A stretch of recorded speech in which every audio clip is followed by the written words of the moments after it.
All right, and we're back at it. So, the brand new chapter approved 2526 is dropping this weekend, and we're going to talk about exactly that. But most importantly, the challenger cards and how that's going to influence your game in 40K. Stay tuned and locked in.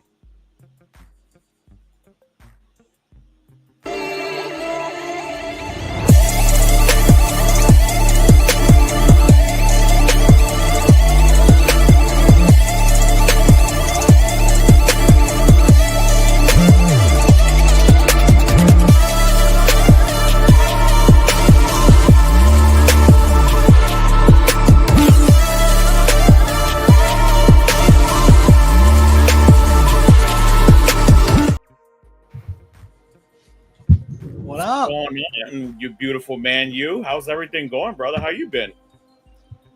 You know what? Can't complain. I was sick, but I'm getting better. So, I'm not going to complain, I should say. Because you can't complain, but you're not gonna. Better than I was. Nice. But yeah, how have you been? You got how's your family doing in this time of graduation and summertime? Things have been, a little crazy right now. We're going into summertime. Everyone's graduating, lots of parties, lots of events, and things like that. So, good times and bad times because now they stay at home over the whole summertime. So, You could just spend money and send them to a camp. that too. That too. Well, Then- one then of them you- is probably going to go sports camp. The other one will probably still be home. Then you just got to drive them back and forth and pay for lunches and, And wake up early and stuff like that. Yeah. and be free at like between 3 and 5 to pick them up. It's easy. It's fine. That's how life be sometimes, brother. But yeah. So, how are you excited for the new 40K meta? Everything that's happening, the new chapter approved 2526 is dropping this weekend. I'm like 2 weeks excited. Like they should have done this. There's no reason to wait this long. At this point, they're just holding out to see how excited we're gonna get. I feel like it's very much the candy on a string. Like, you want it, it's right there. Just because we got the chapter approved cards. We got some version of the tournament packet because we know, spoiler alert, no prisoners, even though it's marked as a fixed, it will not be taken fixed in the tournament play or be allowed to. So we have stuff, we just don't have it officially. Correct. Well, anime, that's for the asymmetrical. So yeah, if you're gonna pay 2001 points, you'll enjoy that one. If you're talking about the one that's like a crazy pointy one, He is. yeah, that's asymmetrical. That won't be played at 2,000 points. I'll play him with it and run 30 Gene Stealers, and he'll stop being excited about it. I do like that they changed it to asymmetrical now, so it's just like a narrative type feeling instead of it being like part of something that they were trying to create a whole demographic of plus 2,000 points, which was never going to work. So I'm glad they changed it to something more thematic, right? More of a narrative feeling, so other people, the predominant people who play this game, can enjoy themselves, and then we competitive players can still enjoy what we enjoy in a match play. Exactly. Yeah, no, So you've seen all the leaks and all the information that's happening? I'm very excited. A bunch of people owe me $5 for betting an unexploded ordnance was going nowhere, and it didn't. I have no inside information, but I promise you that is like someone very high up in GW's baby. Somebody like They love it. And they're like, it's gonna stay. exactly. But Well, match play now is not just for tournament play. Now it's for people who just want to play a more tight-knit game now. Yeah, So, a more balanced game. yeah, exactly. Speaking of balanced games, you on the TO side, how are you feeling about having new missions and modified layouts to play with and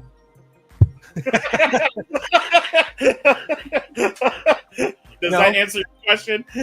no more burden of trust unless you really, really get mad at the community. So, Burden of Trust got a lot better, right? But it's still an issue. So, probably won't ever see me running that at my events. Well, it's not in the packet. No, it's. I don't know. I haven't seen the entire packet yet, but I believe Burden and Trust is in there. Oh, from what I saw, it and Unexploded Ordnance were the only two that weren't.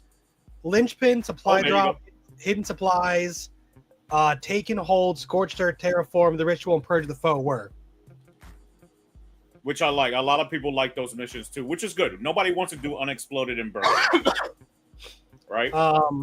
I like how Hidden Supplies went from a mission rule to a whole mission itself. That's cool. Yeah. And it went from holding 1 in No Man's Land, holding 2 in No Man's Land, holding more than in No Man's Land. So now that's a mission, another one where your home doesn't matter for the primary. Exactly. So it went it matters for that potential, gaining points, right? So I think it's a very elegant way to make a mission rule that meant both players got 80 points minimum in most games to now it's actually going to be kind of hard, because you can probably hold one expansion, but the second one plays 6 inches from the center, and like your opponent takes you off that you hold 4 turns. That's only 20 points, maybe 25 you have bottom of turn. So now it went from like a almost 45-50 primary to like half that, and there's still 4. It also helps out armies who have like Coptic Court or demons who have control half or more. Well, you get on those 2 and you have it. You got half of them in No Man's Land. So I really like that they added that in the way they added it. I like a lot of the changes that they've been doing to it. I like that they removed containment, put in 2 new ones, brought back priority target from Leviathan, right? Which is a really, really good one. And how they changed Mark for Death. Mark for Death having a gamma now with the alpha is really strong, right? It's just usually people would pick that card, Mark for Death, and you would already know. Like, all right, I'm just going to toss this at the end of the turn. I'm going to get a free CP and go on with my life. Unless I really needed the points, I looked at it as a Tyranid player, and I'm like, all right, CP generation, let's go. Essentially what it is, and a lot of armies that don't have that, right, that's the first thing they're going to resort to. And speaking of which, right, now you have the ability to dump cards on your opponent's turn as well. Yep, which, and correct me if I'm wrong, I wanted to ask you, but I'll ask on air. It's okay, I don't mind looking like a fool. If I have bottom of turn, and say I draw Mark for Death Assassination, and at the end of my turn, I ditch Mark for Death because I'm not going to get it. Say it's top or bottom of 1, and I drew those 2 cards. That's round 1, I discarded Mark for Death for a CP. Round 2, during your turn, if I discard Assassination because you didn't bring any characters forward, do I get 2 CP in between, my turns? 1 on my turn, and then 1 on your turn, round 2? No, you only give it... The caveat to it in the rules is that you only ever get it on your turn. So you can discard it for free, but you don't get a CP for it if you do on your opponents. Correct. Yeah, because that would have been insane gaining 3 CP between turns. Yeah. It's still the same. You're only able to ever gain 1 CP throughout the turn, so it's per round. Yeah, so that's what I'm saying. If you were going second, discarded on your turn, and then the next round triggered and you discarded on their turn, but they already put it in there that only that was good foresight. It was. I mean, the challenger cards themselves, all pun intended, are a challenge in the sense of they might be Hail Marys. They might not be as bad as people think they're going to be, but they might be Hail Marys only. Now, in play testing, in trying it out, it didn't have a significant impact on our games. Right? But that also means every single game is completely different. How many rounds did it go through in fruition for the game and things like that, right? Like, we didn't go past turn 3, and he only used it or was able to pull it turn 3. So not enough data, not enough information to really understand what's going on throughout that game or to any future games. So I'll just have to continue to see. Hopefully, this Saturday we're actually going to run it. at Onslaught 2K. It's Black Flag Gaming in Brandon, Florida, for people who ever want to participate in my events. But yeah, we're running it this weekend. Selecting 3 missions for the new packet is hopefully dropping very soon. If not, we'll just do some default missions and then and have a good time and allow the challenger cards for the time being. I just don't know. I don't want to knee jerk with the challenger cards, especially going back to what you were saying originally. A person in my position as a TO, right? You have the possibility of getting this 4 times in the game, right? Potentially. You're never going to get it first turn because paint points are applied at the end of the game now. So you as Reigel can't come to a tournament with your stuff painted and I'm not painted. You get the 10 points, I get 0, and I automatically start off as a challenger. Yeah. Right? So they had that sweet caveat in there as well, which is really nice to hear that. But I think that a lot of people, and I think it's just like anything else, just like people using armies improperly, they're going to use these cards improperly as well. I think a lot of people are going to end up using the stratagem portion of it as opposed to the mission portion because they're going to see more value in the stratagem portion doing something crazy. But those things are going to be more of a Hail Mary. And you're not going to get points, so you're still going to be behind potentially, right? I mean, you might be able to do something to stack up position and get it into a good spot. But we shall see. I need some more data, right?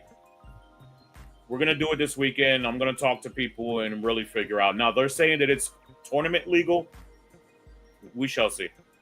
So there's a couple things with the challenger cards that I think keeps them in check. One is that there's 9 of them. And like you said, you're only going to draw 4, and you're never going to draw 8. You and your opponent are never both drawing them. Whether it's you or your opponent, only 4 of the 9 are ever going to be drawn in a single game. Exactly. And you share 1 stack. Yeah, and that's the other thing. So there are some that are super powerful, but like, I don't know. Let's say you're playing World Eaters, for example, right? And it's, turn 2, and you're behind a little bit. And you draw the Kool-Aid Man card. You can put something through a move and pretend like a wall's not there. Screens as well. It actually goes through screens as well. Your models? Okay. So you get that card, right? You're behind by 6 points. Force a breach. Right. You're behind by 6 points, but oops, look at that. You happen to draw Defend, Stronghold, and Cleanse. Yep.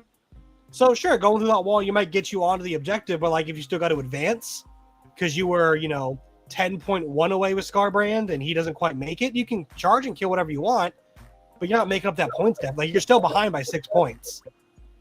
Now, there are the dream scenarios of, I got, Ares and Isle and Scarbrand can go through the center ruin and I'm in the center killing everything. Like, and that's going to happen in some games, sure.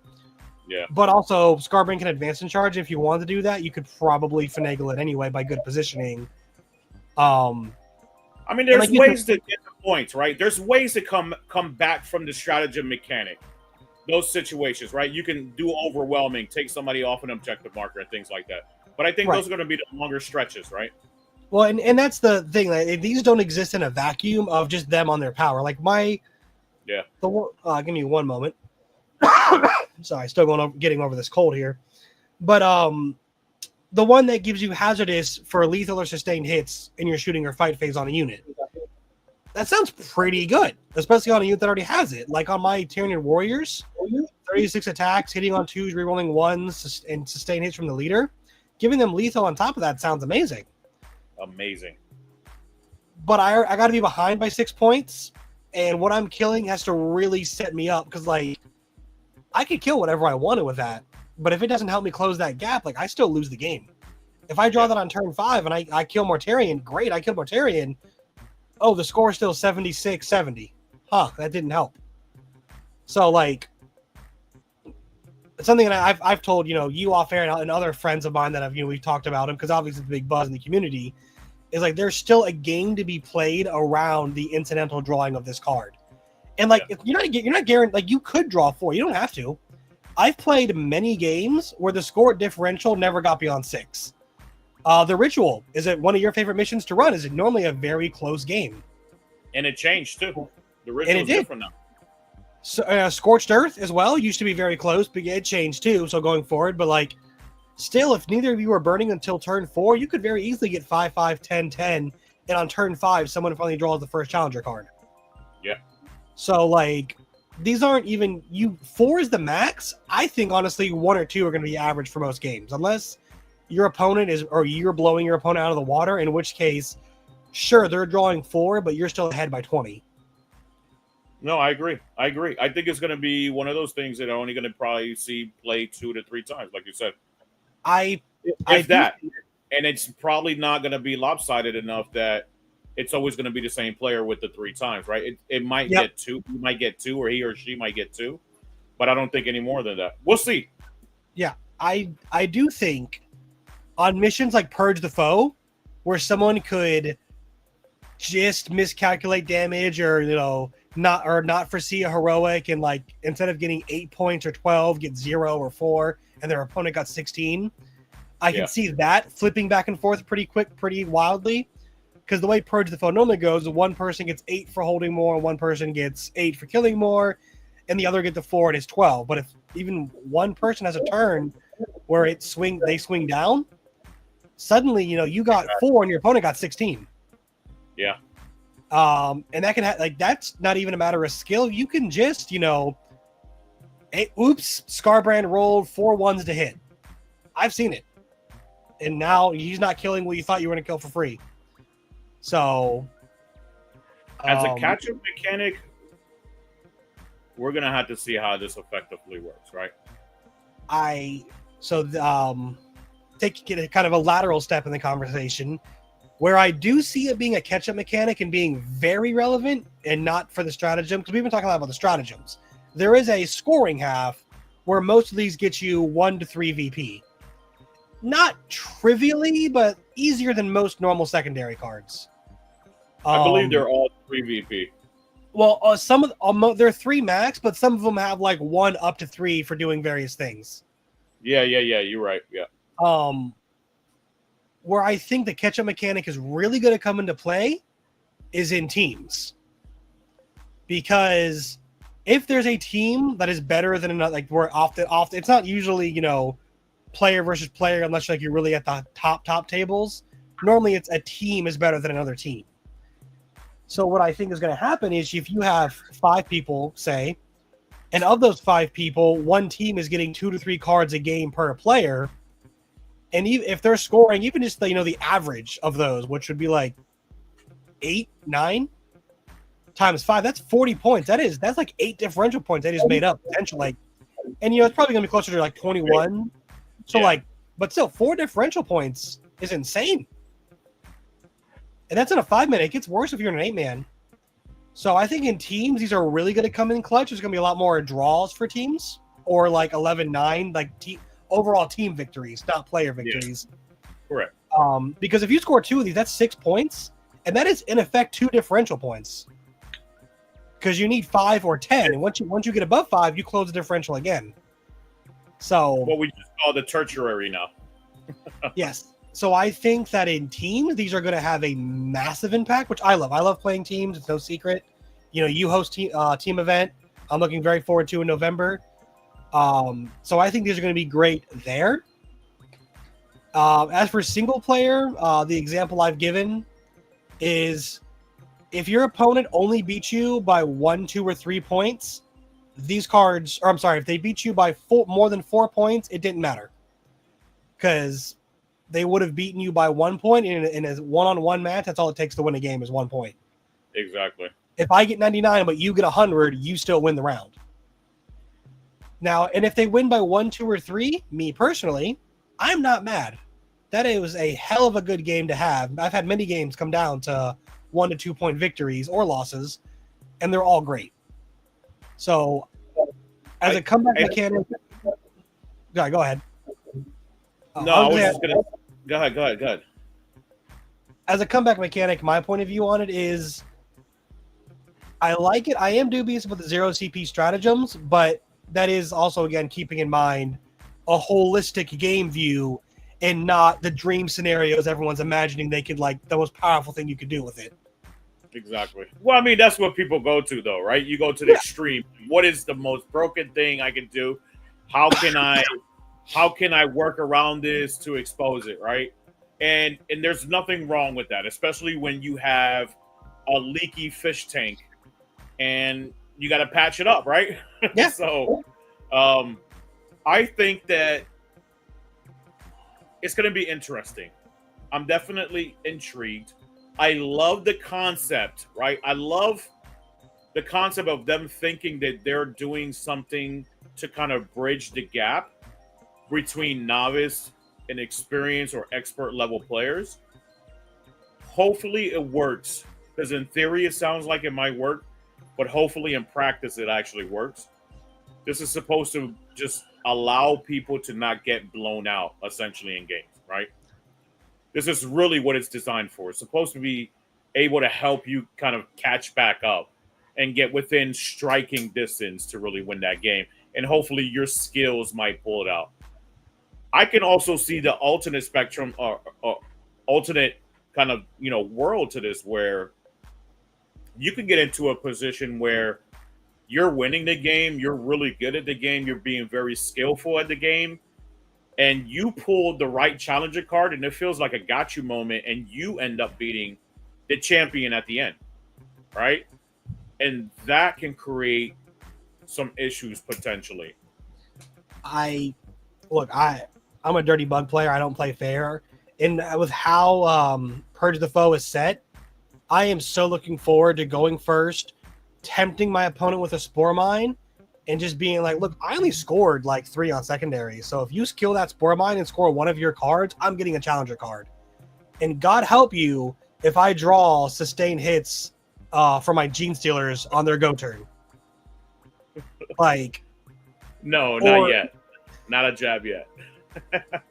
Or if I draw, they move a normal move of extra D6. You thought they were charging you before. Now they're definitely like, yeah. So like there's ways you can, quote unquote game it, but like I could also just go through walls and oops, draw infantry. I don't care. So, but yeah, like my point of view is if I never see a challenger card, I'm doing great. I've never been 6 points behind, and that's a victory in and of itself. I do think 6 points behind is a weird place to put it, though. Now, I have no inside information, honestly. But, I mean, there had to have been some play testing where 6 was the number for that particular, right, range of where you need to catch up from, right? I guess 6 was the significant data plot point, where from there, you're either going to really lose or you're really going to win, and at 6 points is really what's the game changer. I don't know. I have 2 theories. One, I haven't gone and done the math, but 6 might just be the average of 2 secondary cards, which we are going to get into because I have opinions on those too. We've been focusing on challenger cards, but oh boy, these secondaries are kind of spicy. The other thing is they could have very well, and this is less likely, but they could have just been looking at like how the differential system works and been like, oh yeah. Because I think that's not even like just, but it doesn't like WTC World Team Circuit. Never mind. So Brian's here. Everyone shame Brian for being late. Shame. So be like 6 points behind is like in what was it? Yeah, Pariah Nexus. It was like a quarter of a secondary and 1 primary. So, but like I said, I think there's more, more testing. The community needs to get their hands on them. Events. I foresee their biggest impact being on the mid tables. I think people who know how to use them on the mid tables are going to go from like maybe, 2 and 2 to like 3 and 1 status with these. And people who aren't quite sure, because there is a skill level, right, to knowing, do you use the strat or do you get the points? There is, that is a decision. And as I've famously said, and I know you agree with, the more decisions you have to make, the more likely you are to make the wrong one. That's right. So it might look like giving those Gene Stealers sustained or lethal is the play, but maybe moving through the screen and hitting a unit that matters more, or just tying a bunch of stuff up is the better play. Like, there's so there is this data point of stuff that is necessary. Or like Scarbrand being Kool-Aid Man. Maybe you're playing, demons and not the as the title says. Exactly. Maybe you're playing the Blood Legion and you have your the mounted guys there and they can't go through the wall normally. They don't have the ability. So oops, now I have a strat, they can. Or a demonic incursion, there's time and place, and it's just, very rarely do you get the magical Candyland scenario where it all lines up. Like it's going to happen. There's enough games played by enough people that you're going to hear Reddit stories of, my whatever unit got all my 20 berserkers got sustained hits and then lethals from this, and I had Devlins against infantry and I just shredded my Death Guard. Sure, man. Good. There's just so many stories where, like, man, I got 2 challenger cards and neither one of them I could score or the stratagem was useful. Yep. So yeah, no, there's Hail Marys in sports. This is turning into a sport, which is going to lead me to another question that I have for you in the community. But this is essentially a sport, right? So there's different learning curves, there's different skill levels. A lot of people just like to look at things and be like, it's the army. When you play a sport, you don't say, the Patriots are always going to win because they have the Patriots title, right? It's about the players. It's about the coach.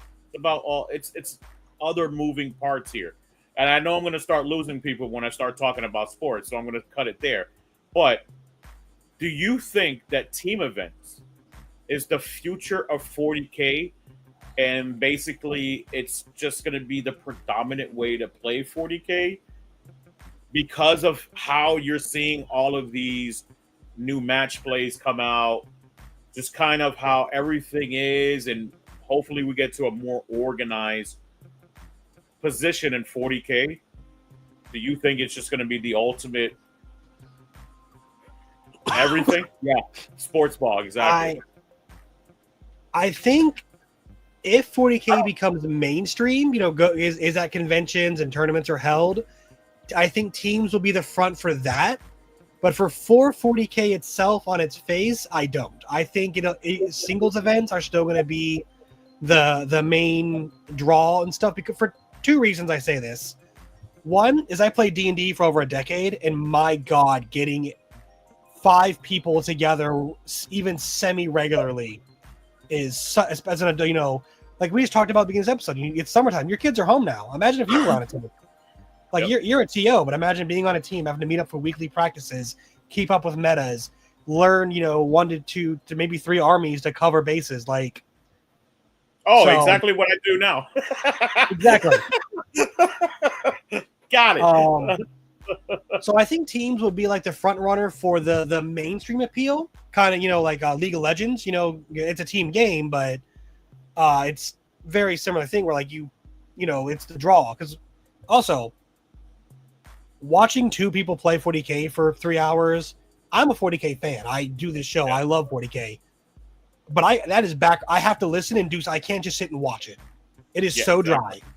God bless Trevi and the other War Games Live. They are wonderful gentlemen, do a great job. But holy crap, even with their best efforts, it's so hard to just do that and nothing else. I guess it's like watching baseball. Hey, like watching, I don't even mind baseball that much. I like watching paint dry. Or watching paint dry. But so I think teams has a place in, like, the public perspective, I guess, but like for hobbyists, enthusiasts. And the second reason beyond that is people like glory, man. People like to know who's the best. Like, not the best team, but like, all right, but like who would win exists in sports. There's plenty of sports of, if my team would have gone, they would have beat your team, or if we got this, And in 40K, you can do that. You can say, okay, us 5 go to this team event, but then us 5 are going to, Crucible, this singles event, and we're just going to see which one of us comes out on top. Yep. So I think 40K is healthiest with both. Because the other thing is, GW needs to balance the game based off of singles play. Because if you balance the game off of team meta, it gets real weird real fast. Because in a team meta, you can take 120 boys and be a viable list and go 5-0 if you have a good enough coach and captain. You take that to a singles team, you're going to go like 3-2 at best, or 2-3 at best. Yeah. MTG Struggle Bus. It's a little easier when both players vocalize everything, so you understand the thought process and strategy, but not everyone is built that way, so there's a lot of dead air. Yeah, no, I agree. Yep. Nope. I agree. I think that Teams is going to be the sport of the hobby when it gets to that point, right? Yep. It's going to be, what team am I a part of? How can I hang out with my friends, right? And then the solo aspect, I think the solo aspect is just going to be more of everyone else who doesn't have all of that, who doesn't have the opportunity to go onto teams and things like that. And more so the MVP levels. Well, I'm trying to keep it. Yeah. I'm trying to keep it humble, right? Yeah. Some people in life don't want friends like myself. Some people just don't have friends. But and I think solo play is going to end up being more of the elite portion. It's going to be more of people who want the challenges, who are doing very good, right? And the people who are not good in the game are going to go into the teams aspect, because it makes it a lot easier for them to participate in a game and still have success. Right. I agree. I think now, to be clear, I'm happy to be proven wrong. I love teams. I like teams more than I like single events, mostly because I see more of my friends at teams. So I, personally do enjoy that more. Also, I like the way teams works. I like the little pre-mini game of matching up, making your matches and whatnot. Especially the way that it's team missions and layouts have shifted this year. So instead of just being static, it's now dynamic per what table you choose and attacker, defender, and all that. But I do think there's a place for both. And like you said, I think teams is the more casual, friendly, I guess we'll call it. And singles is definitely more for lack of a better term, tryhards. I wouldn't put it in those terms, but I would say that, I guess if you want to insult the competitive, right? Players.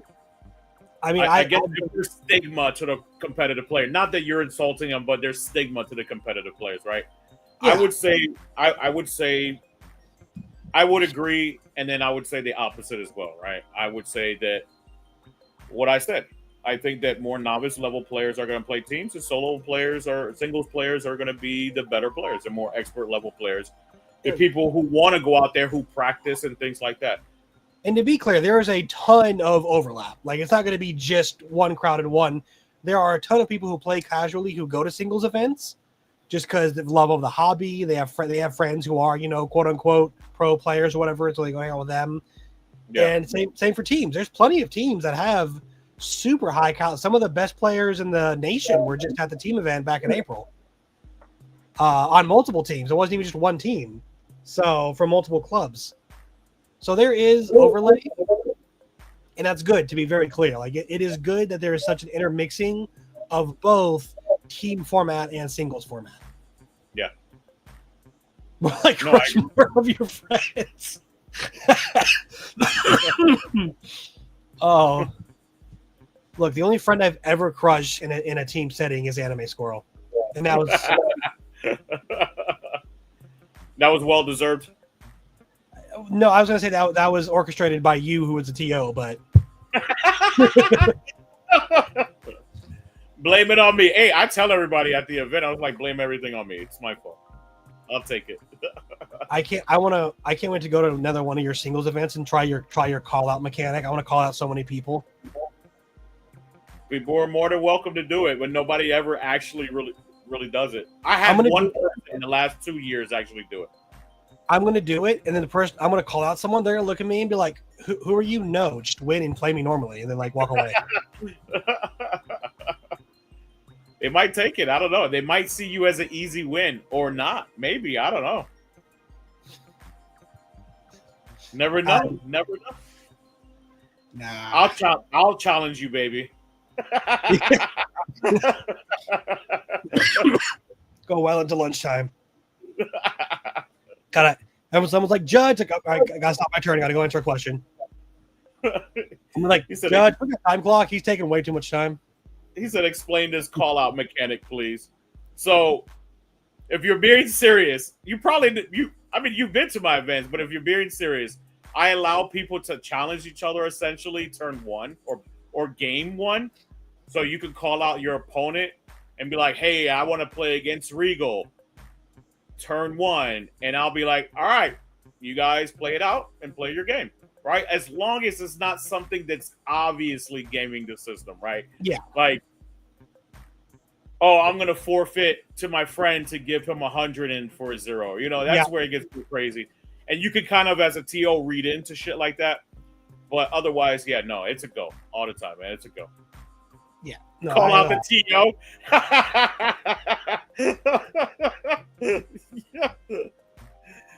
I apologize, man. Look, I'll be honest with you. I travel 3 times a month, usually for a GT for 2 to 3 days. I need somewhere that's close to me. I want to play games closer to me instead of having to commit to a Florida drive of 30 to 2 hours. It's always like that. And I do. I really want to play a game against you. There's a lot of people. Reigel, she's wanting a game. Like, there's a lot of people I want to get down with and play some games. It's just time and distance. Time and distance. But I am excited for the new match play stuff. And I've been thinking lately, kind of going back on what Anime is saying, I might bring my World Eaters to be a ringer this Saturday, but probably not. I don't know. I'm just itching to kind of play the game. So you bring your army as a ringer. You tell the person, look, you're going to get a buy, but instead of just sitting here for 3 hours, we can play a game. Yeah, but that's created issues. And I tell this to everybody who asks me, no, you have that face, but you obviously do not know humanity. I'm not questioning you. I'm just I know that. I know. You're looking shocked at humanity. Look, I had a guy who I told him, you have 2 hours to play me. We played the game. He started getting upset because I had to keep on walking away and answer questions. Oh. Right? And I gave the whole breakdown. I said, look, this is the caveat. I'm going to have to walk away. Obviously, I'm the judge. I'm going to have to answer questions and continue to be me. Do what you got to do. I trust you. You do your movements. You do your roles. Just let me know what I got to do. If you really got to beat me up as a ringer and cheat me, then you obviously need this game a lot more than I do. But this is more so practice for you than it is for me. So I want to give you the opportunity to practice out your army, right? And I don't have to be present because in the game of 40K, there is no reactive turn unless you're playing elves, right? Or Space Marines sometimes. So you don't have a lot of reactionary moves during your opponent's turn. You're not doing a lot during your opponent's turn. So do what you got to do, and then I'll help out, and then I'll come back. I've done it to 3 people, and 2 people hated it. Well, so I said, you know what? I'm not going to help. Fair enough. Yep. So to get Sully back on topic, well, I mean, on track. We've been on topic this whole time. I love going through the decks as they come out and like seeing what is the game I'm playing. What is GW asking me to do? Yeah. And so I went in through and I kind of dissected the deck as we know it into the 3 parts of 40K that we all love so much. Do an action, kill a thing, and be in a spot. There's only 3 things you ever need to do. Which I love when you bring it up like that, because perspective is half the battle. And a lot of people don't see it for what that is, right? Yep. For the 3 categories that they are. And sometimes if you look at it differently, it can help you strategize and be a better player. So I'm thanking you for helping out the community. Hopefully they realize there's some value to that. Yeah, if you're, a lot of people say, movement wins 40K, and trust me, I play Tyranids, Gargoyles are busted, it does. So, be in a spot, move, wins games. Killing. If both of you still have 2,000 points at the end of a 40K game, you're playing Admech, I guess. I don't know how you did that. That's impressive. Exactly. And then doing a thing. You're at 3 of the mission primaries are action-based. Ritual, Terraform, and Scorched Earth, and all of them have multiple actions you can do throughout the game. Terraform can now go back and forth. For those of you who don't know, it is not a one and done. You can unterraform to terraform for yourself. Yep. So that is the most action-heavy primary. Scorched Earth, there are 4 objectives for any player to burn because you can't burn your home. And guess what? There's 4 turns to burn, so every turn you could theoretically do an action. And then the Ritual, as long as there's space on the board to legally put it, you could do it. Yeah. So the Ritual is going to be crazy because now there's just an extra objective marker, and now you're just going to have so many. Yep, the middle one starts there. Or the No Man's Land ones don't go away anymore. Yep. So to that end, for secondaries, there are only 4 actions to do, though. In a 19-card deck, 4 of them are going to be recover assets, sabotage, establish locus, and cleanse. And the interesting thing is, all 4 of these are a combination. It is be in a place, like sabotage, for example, is in a ruin not in your deployment zone. Mm-hmm. Recover assets is the field divided into 3 categories. Yep. Cleanse is objectives, and establish locus is center. So it's like you got to be in a place and do a thing. Next up is the kill secondaries, which there are 6 of. You have Bring It Down, Call the Horde, which got easier because they lowered it from 20 to 13 now, is it? Well, it used to be 20 wounds, 25 models. Now it's 13 models. Yes. So Bring It Down, Call the Horde. Oh, Bring It Down got easier with diminishing returns if you're not taking it fixed, because now a Rhino or an Exocrine or an Armiger is just worth flat 4 instead of being worth 2. Yeah. The trade-off is if you kill 3 Armigers, you don't get 6, you just get the 4. Unless you took fixed, which if you're playing Chaos Knights, you're probably going to fix it and something else and call it a day. You're probably going to fix it with Assassinate anyway, so. Or, engage in all front, something easy. Yeah. Yeah. No prisoners, which, very important, just to clarify, it is marked as a fixed, but the tournament companion itself says you cannot take it as fixed. Correct. So if you're playing at an event, don't try to take it. If you're playing in your garage with your friend, no, the GW players aren't going to come into your own house and tell you can't do it. Nobody would ever use tactical if you take no prisoners as fixed. Oh yeah, no. This army would not exist in the meta if you could take it. I'd be so screwed. Assassination, no prisoners, every single game. I just gotta kill you. That's all I gotta do. Space Wolves are in shambles.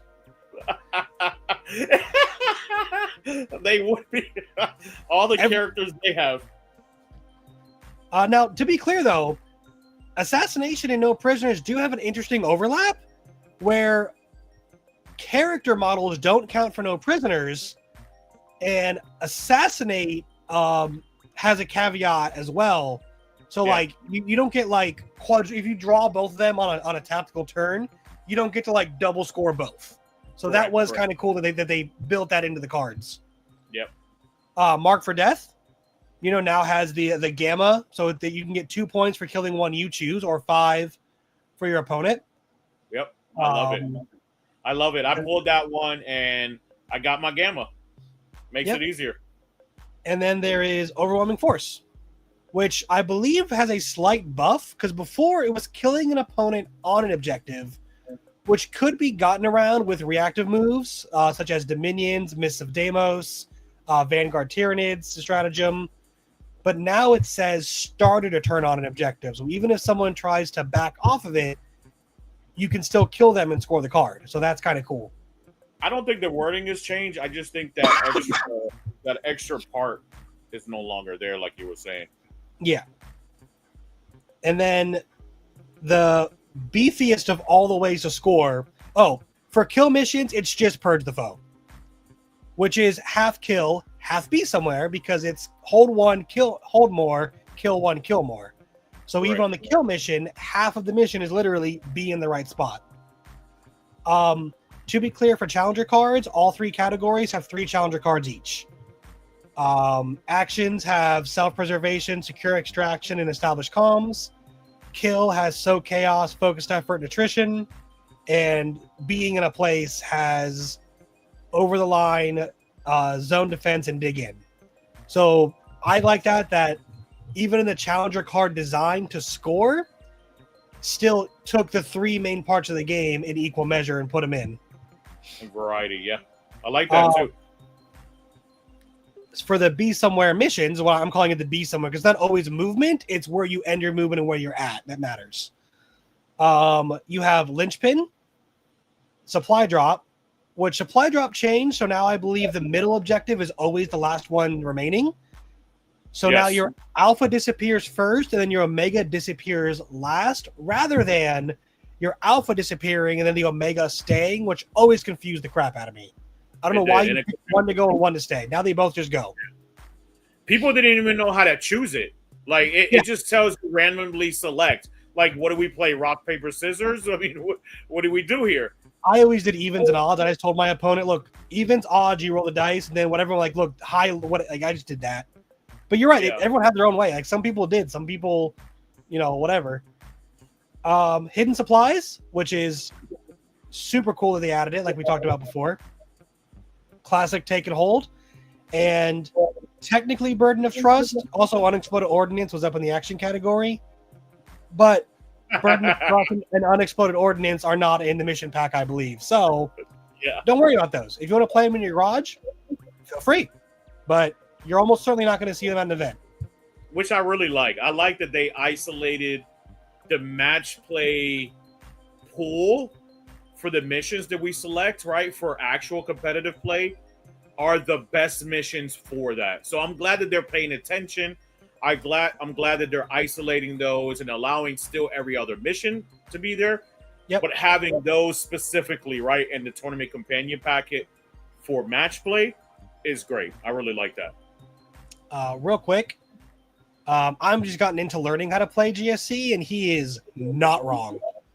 I will lose half my army by like bottom of 2 and still just have half my army in reserves minus the character. It is hilarious.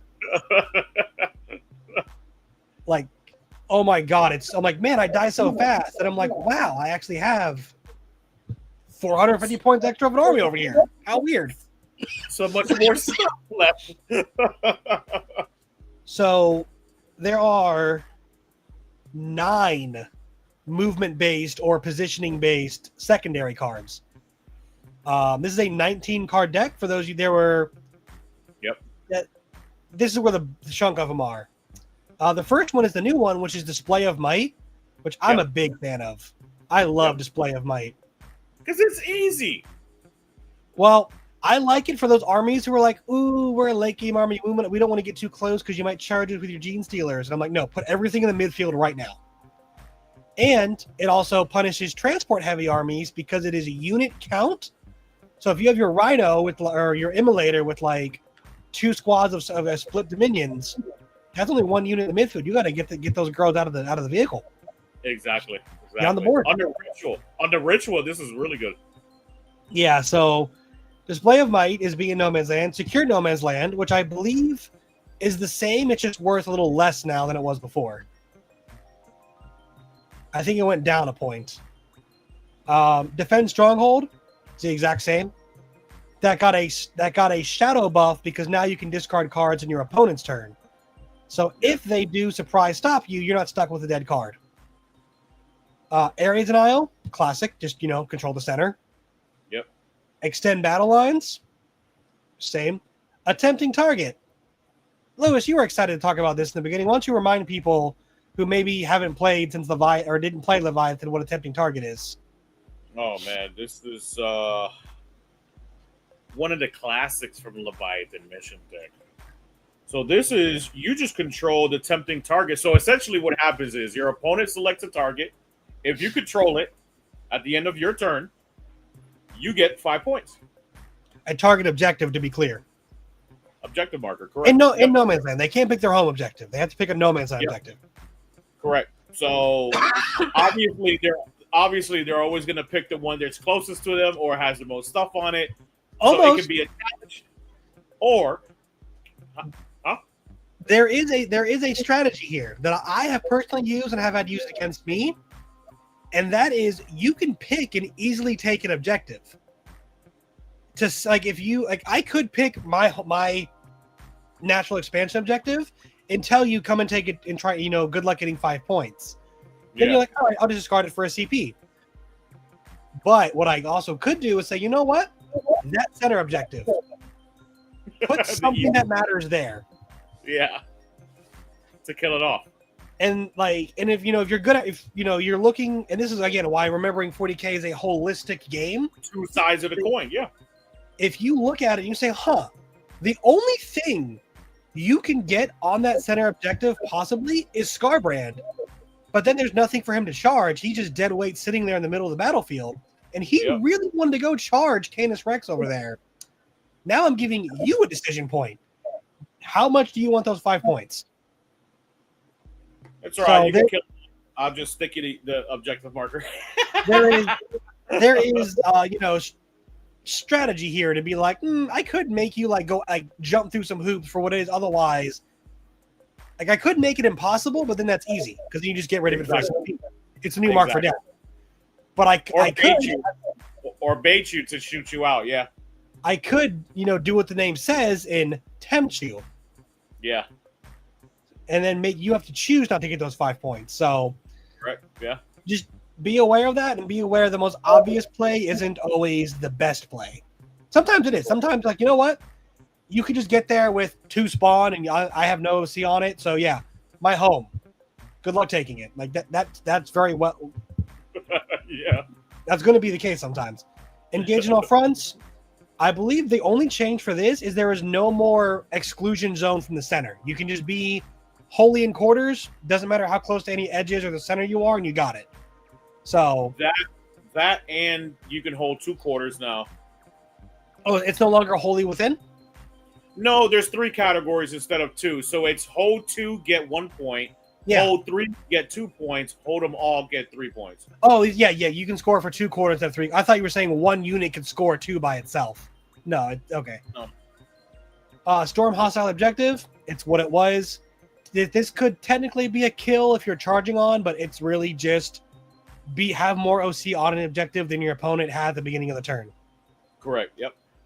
To explain how you don't you could just move on, or my favorite thing to do is someone puts a unit on a objective I have a Neurolictor on, and I'm just like, oh, battle shock test. Hey, you failed. Wow. At the beginning of the turn, you were battle shocked, and now you are. How weird. Free 4 points. Yep. God, I love Tyranids. They're such BS. And then behind enemy lines, which is just get all up in your opponent's business. You know it, you love it. It hasn't changed. Same old, yep. So yeah, as you can see, we spent so much longer talking about the missions and secondaries of just being a spot. If you guys take nothing else away from this episode, this next season is going to be very movement dependent. The more movement tricks and more cognizant of where you're at and where you may need to be. Like something I always preached about was turn 1 recover assets and containment viability, or engage in all fronts with just movement. And now it's display of might, because you can't score display of might turn 1. It's a turn 2 card. But if you're going first, doing it turn 2 is almost as easy as doing it turn 1. Very few armies want to put their entire army out in the midfield on, bottom of 1. So, Death Guard, basically.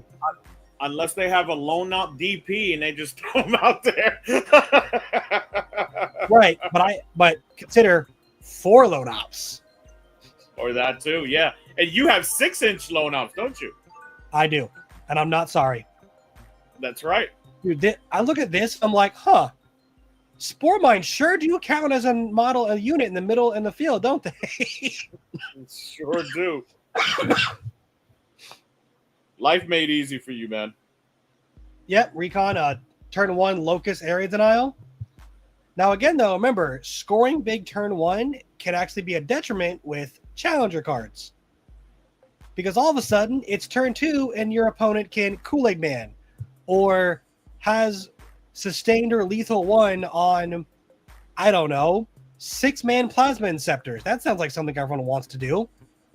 You know, Oath of Moment, 6-man plasma inceptor that has sustained. That's probably fine. Yep.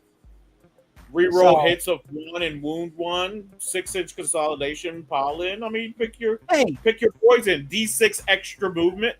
You know what Lancers or what Scarbrand really needs hitting on 2s and wounding most things on 2s? Rerolling 1s to hit and wound. That sounds like a much needed buff. Yeah. So, you know, if you do score big turn 1, you might want to clench a little for that card, because it could be a card that is just, you know, you can fall back, shoot, and charge, and you're like, it's turn 2. No, I'm not in combat. You know, like that again. You know, trying to keep a really, like, it could be any card there. So, true. But it could also be your worst case scenario. Like, I've seen it. I've played games where I'm like, all right, unless they get 11 points on secondaries on bottom of 5, they're not going to win. And then they draw containment and like extend, and I'm like, mother. Are you freaking kidding me? Bad timing. See, this is why that doesn't happen with the catch up. This is why I love this man. His insight. Even bigger rolling teams to keep the differential close. The challenger cards. Yeah. Yeah. No, 100%.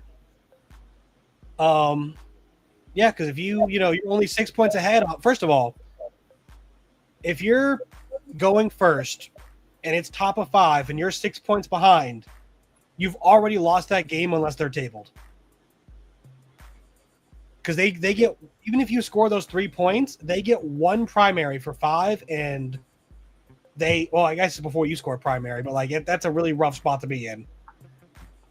But yeah, if you're going second, you could actually absolutely turn an 11-9 into a 10-10, or a possible 10-10 into an 11-9 in your favor. So I'm excited for teams. I'm excited for, your November team event. I saw it was on BCP, not shameless plug because I am technically an attendee and in no association with the event itself.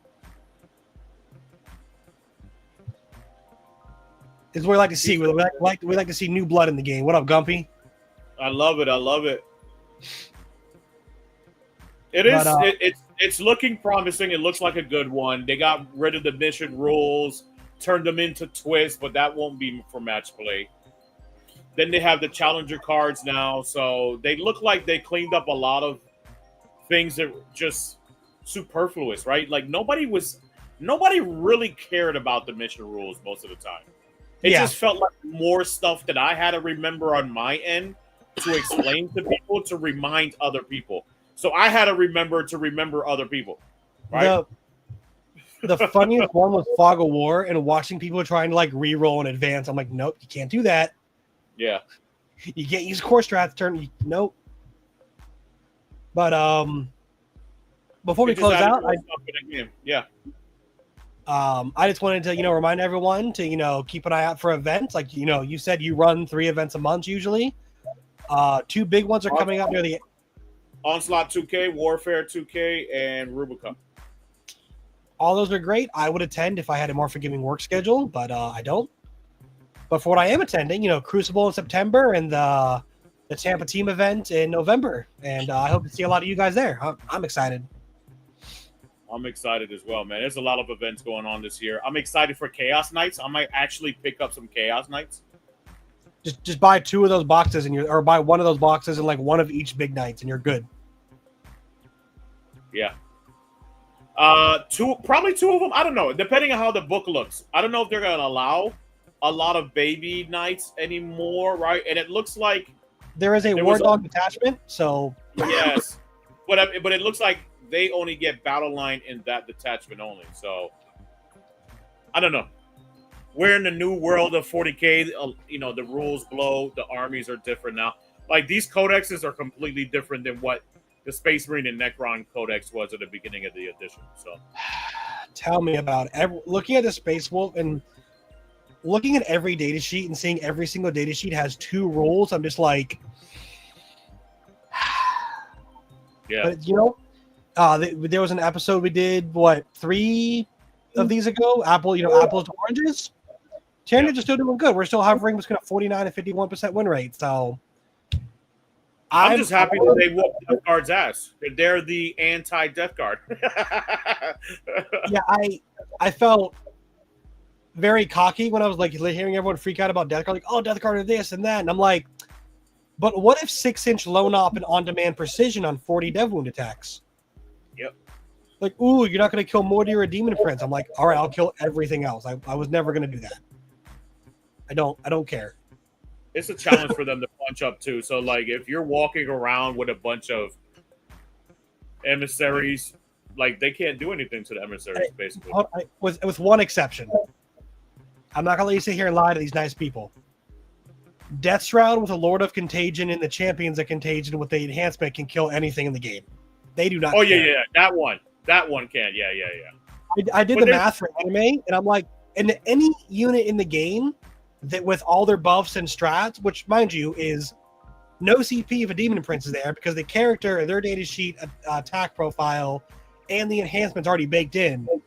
Yeah. They get 70 hits with 27 wounds from lethal hits before you roll a wound roll. 70 hits with 27 wounds into anything in the game. That's just a start. That's just where you're starting at. They are dumb. But as I've said before, if your only threat to my army is I can kill you good, I was already playing that metric. That's not a threat. Every single unit I have, as soon as I throw it at you, I assume it's dead and move on to the next one. Yeah. So. No, true indeed. So, yeah, I'm excited for all the new match play stuff. Hopefully, all of you are excited for all the new match play stuff. What's this? Oh, tell them what Death Shroud does to a Warhound. Yeah, I can imagine, dude. War crimes. A Death Shroud can down a Warhound with that amount of effort. Yeah. With continuing, even just winning on 6s, that Warhound is dead on average. Without breaking a sweat, just doesn't care. Yeah, it's hilarious.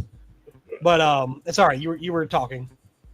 No. I would just say I'm excited. Hopefully, everyone is excited too. I can't wait till this Saturday to try it out. So hopefully, if you're not playing, I know it's sold out right now currently. If you could just stop by and hang out and check it out, do so. But I'm excited for this Saturday for all the new stuff to come out.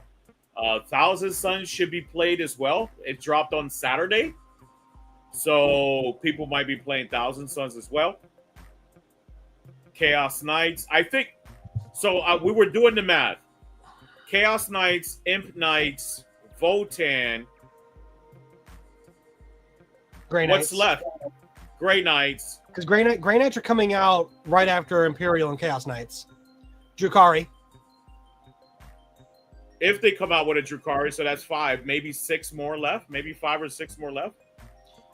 Well, then there's that mystery Space Marine one that they showed, when they did their releases at Adepticon or whatever.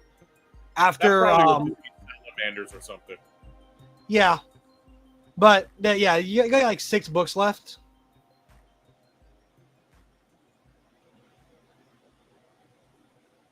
This man, enjoy your vacay, man. This man just straight up demoted you. I know. Sergeant Slaughter. It's General. I've been through war. But yeah, I'm excited about it. What are you most excited about it before we head out, brother? Challenger cards? I'm excited about the secondary deck, honestly. Tyranids are absolute fiends with secondaries. Containment was just a free 6 points every game for my army. It was insane. So seeing these new cards, like attempting target is actually really hard for Tyranids. Because unless I draw it like turn 1 or 2 when I still have Gaunts left, it's very hard. Like we're a very low OC army overall when we're not running gaunts. So, but I'm excited. I'm excited to learn it. I'm excited to see the mission pack, like what mission on what layout. And honestly, I'm most excited for the data slate. I want to see the game change. Like what's happening, what army rules are being tweaked, what data sheets, where are the points going, what different, like last time, like core rules changed from Leviathan to Pariah. So, maybe now you can grenade into combat, and if for every one you roll, you do a mortal wound to your unit. Like, who knows what's going to happen? Anything can happen. Anything can happen. Maybe Tau gets a glow up, apparently. Tau, I was joking with anime. I'm like, yeah, everything that's guided just gets sustained hits. If you're guided, you get sustained. That would be crazy. I like it. Of course, I'm excited to see what happens to bugs. I'm excited to watch Hive Guard get ignored again. They got nerfed 3 times in a row and haven't been touched. They do. They do. They do, man. They're in a rough spot. They're only in a rough spot if you don't understand how to pilot like the crew detachment, because that crew detachment is freaking nasty, and it's 1 GT. Win rate. It's 1 GTs. It's just you have to understand how to pilot it. I think for Tau specifically, if they just get rid of the split fire debuff, I think they'll be fine. If they really wanted to make him good, I think the guiding mechanic should just be this stealth suit unit sees that Riptide and like gives him ignores cover and +1 ballistic skill. Like you like that. So because if Guard, who have better guns than Tau, can just get on demand +1 to hit with minimal effort, Tau should be. And like this kind of again it's an apples to oranges thing, but also like there's enough data on Tau to know it's really not. Like we're like 3 years in. That's kind of in the realm of game mechanics, right? That's not even apples to oranges. It's more like mechanics, right? It should be in their army, but yeah. So and like sure you got to give up a unit to guide. That's why you just get ignore cover. Who's going to say no to basically +1 AP? Yeah. Especially in an army where almost every gun is 1 or 2 AP. Yeah, just cheaper chaff too. Maybe bridgers go down points. I don't know. We shall see though. Hopefully it comes out very, very soon. Riptide goes up 40 points. that was for anime. Dude, if all the leaked stuff about orcs that everything is going up in points, they're dead. Look, I don't want anyone to ever not have an army. I love Slanesh. I still do, even though, GW has forsaken them. But orcs are still terrifying, and I get why people are like, because of faction abandonment. But orcs are still terrifying. Like, they should legitimately be winning events more than they are. It's just people migrated on to bigger and better things. Yep. And ultimately, they fold like a lawn chair at the end of the day. Yeah, I saw that. Yeah, it's true. Really, Lohan, what detachment was out shooting Tau with orcs? Orcs don't shoot. Well, it couldn't have been more DACA because that was only out for like 2 weeks. Had it been Tactical Brigade, which was still, dude. They made the same mistake twice, and they're like, hey, what if orcs but shoot? And they're like, oh no, this is too strong. Okay, but what if orcs but shoot more though? Like maybe there just wasn't enough DACA to balance out. They needed to sell miniatures. You know what that's about. as soon as I saw it was a shooting detachment, I talked to our buddy Brian, and I'm like, every time orcs can shoot, it's a problem. GW cannot responsibly give orcs guns. Nope. or is it that orcs just can't have guns responsibly? Yeah, no, it's incredibly more accurate. GW's like, all right, orcs, here's some DACA, and orcs are like, more DACA, and GW was like, no, no. We gave you a hand, and you took an arm. Dang. It's like World Eaters, Index. They gave them a couple skulls, and they just didn't stop. True indeed. Yeah. But I gotta head out. I got plans, graduations. I was like, I got nothing else. I was trying to wrap up for you, but we got distracted by orcs. No, I love it. I love it. Everyone participating. There's a bunch of people here today. So hopefully they enjoyed all of the content. As always, it was absolutely amazing. This match play 25-26 is going to be great. So hopefully we see in the future what it's going to look like with these challenger cards. I know Regal and we should be giving a game in very soon and trying it out. And real quick, as always, and I said it last time, I'll say it again. Try not to have knee-jerk reactions. Get out, play for yourself, see what your experience is, and don't listen to people on Reddit or necessarily even YouTube. Like you said, there's going to be a lot of games and a lot of things are going to happen. So let's just see where the dust lands before all the doomsaying and whatever gets too out of control. Exactly. And don't forget, Onslaught Gaming 40K, where victory is just a strategy away. Good night, everyone. Have a great night. See everyone in 2 weeks for another live stream, but we'll have a bunch of more content in a couple of days on Friday. Maybe Regal with some more Tyranid stuff. Heck yeah. See you, everyone.